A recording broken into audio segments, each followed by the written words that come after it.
अच्छा, ऐसे कयास लगाए जा रहे हैं कि इस चुनाव में 2027 में आज़ाद समाज पार्टी और AIMIM का गठबंधन बहुत हद तक पॉसिबल है, तो क्या इस गठबंधन से आपको फ़ायदा होगा और आप क्या चाहते हैं कि गठबंधन होना चाहिए? हर आदमी, हर व्यक्ति, हर समाज चाहता है कि हमारा नेता हमारे बीच आए, तो वो काम चंद्रशेखर आज़ाद जी कर रहे हैं और उसी का प्यार जी बहुत अच्छी नेता रही हैं।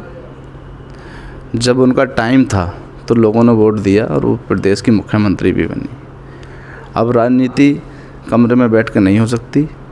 अब राजनीति जो होगी सड़क पर निकल कर होगी, और जो सड़क पर संघर्ष करेगा, जनहित के मुद्दे उठाए। फैज़ान फारूकी नाम है मेरा और आप देख रहे हैं द पब्लिक व्यू। आप द पब्लिक व्यू पर लगातार देख रहे हैं, जगह जगह जाकर ज़्यादातर विधानसभा में हम पब्लिक सर्वे भी दिखा रहे हैं और जो चुनाव लड़ने की तैयारी कर रहे हैं उनके भी व्यूज़ हम आपको दिखा रहे हैं, यानी इंटरव्यूज़ कर रहे हैं। इस वक्त मैं मौजूद हूँ बिलारी विधानसभा में और मेरे साथ मौजूद हैं बिलारी विधानसभा से प्रत्याशी आज़ाद समाज पार्टी के हाजी चांद बाबू मलिक साहब। हाजी चांद बाबू मलिक साहब माजी में कुंदरगी से भी उपचुनाव लड़ा था, विधानसभा चुनाव, जिसमें इनको 14,000 से ज़्यादा वोट मिले थे।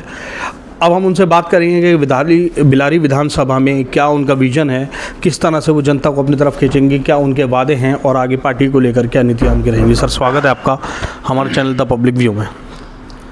थैंक यू फैज़ान भाई, फैज़ान फारूकी साहब, आपके चैनल के माध्यम से बहुत शुक्रिया, आपने मुझे अपने चैनल पर बोलने का मौका दिया।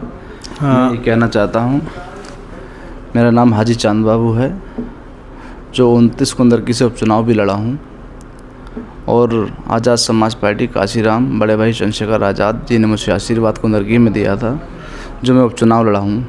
और मेरी पूरी पार्टी, यहाँ के प्रदेश अध्यक्ष सुनील कुमार चित्तौड़ जी, रविंद्र भाटी जी, गौर इकबाल जी, DP सिंह जी, निजाम चौधरी साहब, कमल सिंह बालिया जी और विनय रतन जी, हमारी पूरी पार्टी इतनी मेहनत कर रही है और हम जो देश मुद्दे हैं उठा रहे हैं सब।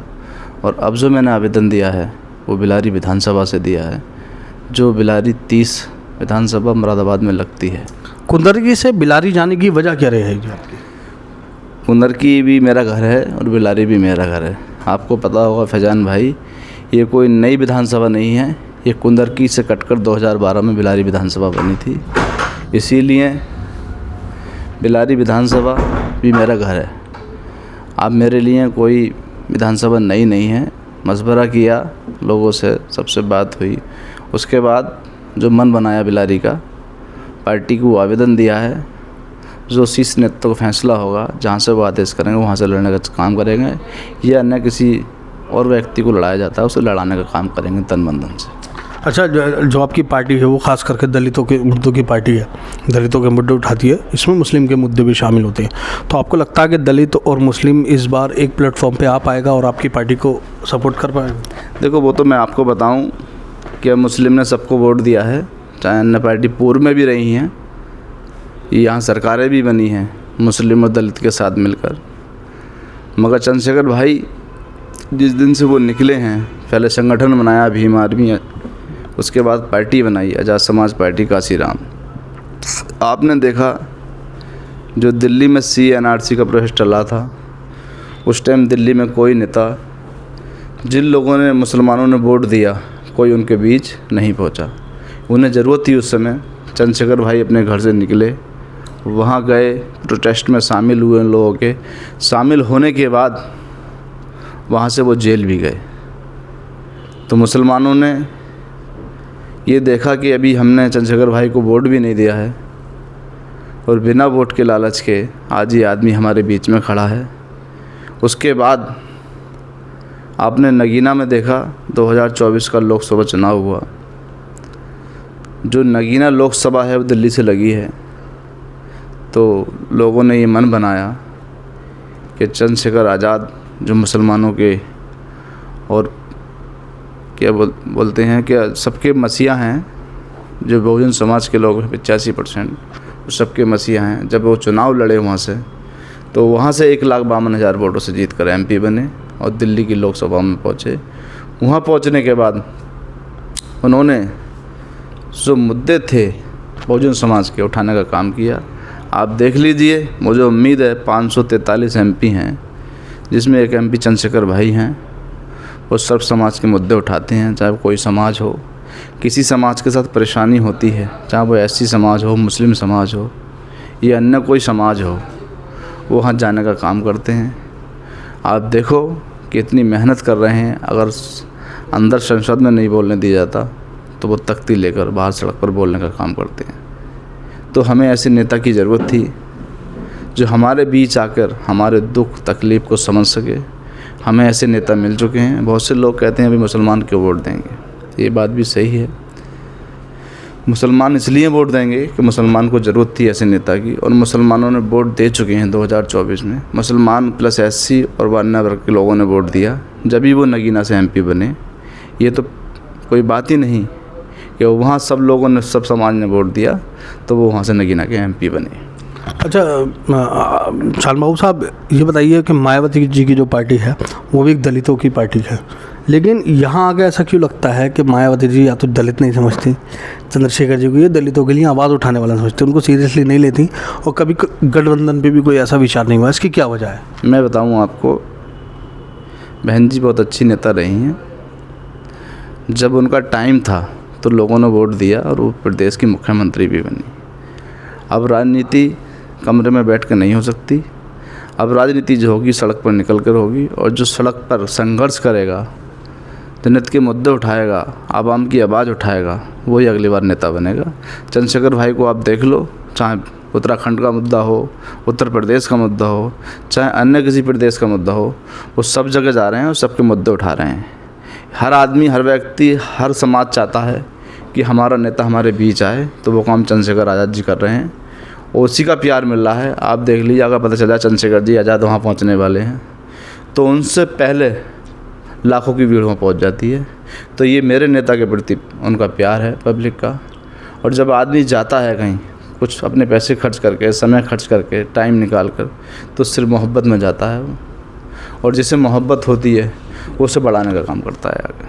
अच्छा, 25 तारीख को, 25 जुलाई को असदुद्दीन ओवैसी मुर्दाबाद में सभा करनी है, और बिलारी जो है मुर्दाबाद ज़िला की ही एक विधानसभा है, ज़िला मुर्दाबाद में लगता है। तो क्या लगता है उनके आने से क्या कोई फ़र्क पड़ेगा आपको?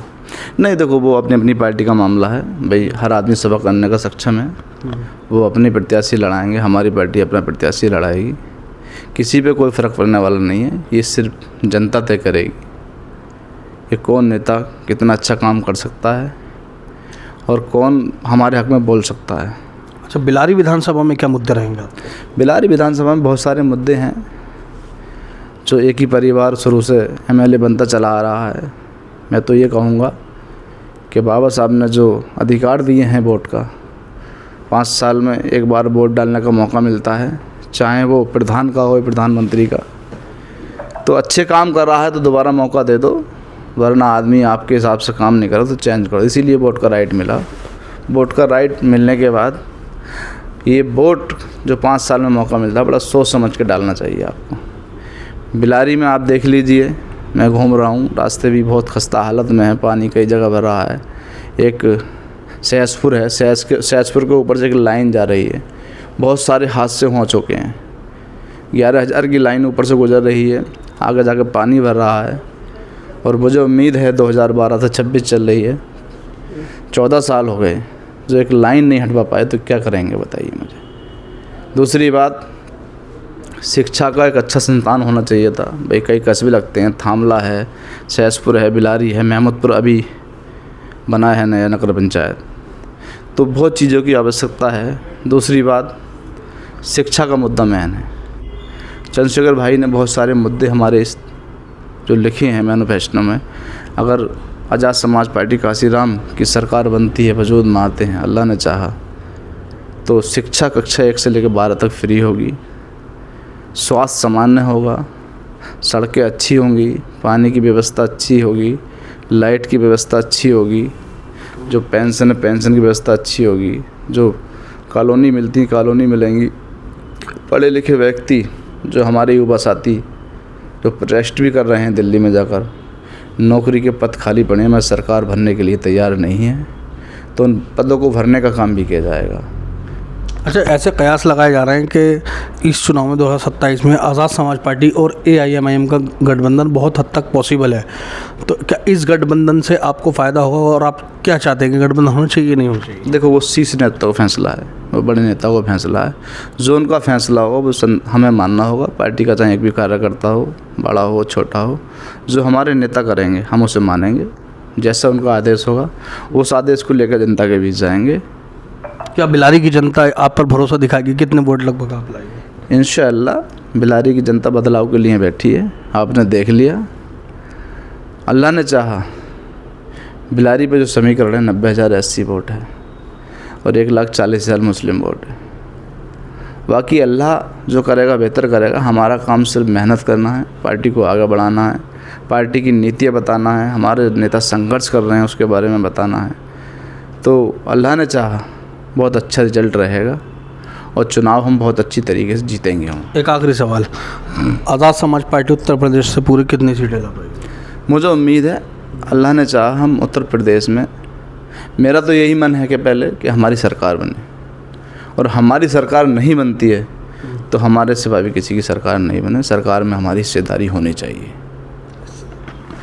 तो ये मेरे साथ मौजूद थे हाजी चांद बाबू मलिक साहब, जो कि बिलारी से संभावित प्रत्याशी हैं और बिलारी से इन्होंने कहा कि बिलारी की जनता भरोसा करेगी, बिलारी के ज़मीनी मुद्दे उठेंगे। साथ में चंद्रशेखर आज़ाद के ज़मीनी मुद्दे उठाने की बात की। हमारी वीडियो कैसी लगी कमेंट सेक्शन में ज़रूर बताइए। द पब्लिक देखते रहिए। जय हिंद, जय भारत।